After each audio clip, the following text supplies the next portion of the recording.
these three areas Google dominates. So if you look at search, search is a revenue generating machine for Google. If you look at ads, they are the profit generating machine for Google. And if you look at cloud, they are also dominant there as well. So they do not want to be left behind there. And the best part of this particular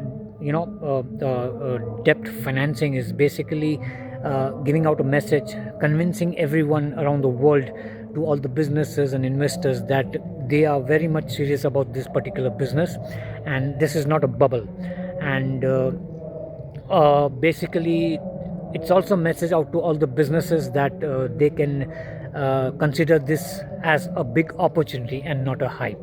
So before I was talking with so many people around in my community, and they were saying, why Google is going for debt financing? Is it because they are going bankrupt or for acquiring a new company?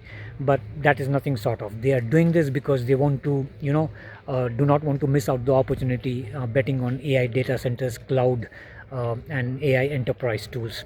So if you're a business, try to focus on building an AI infrastructure rather than staying in the crowded market and competing with all other people around there.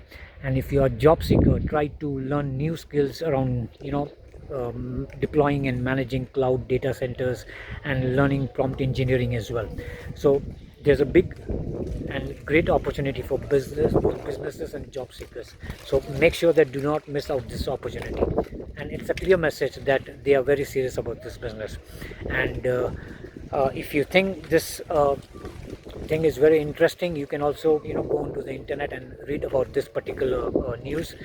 It's very interesting because when people around the world think that AI is a hype, Google is sending out a message that they are very serious and betting on something which is going to transform everything in the future when it comes to AI, data center, and cloud.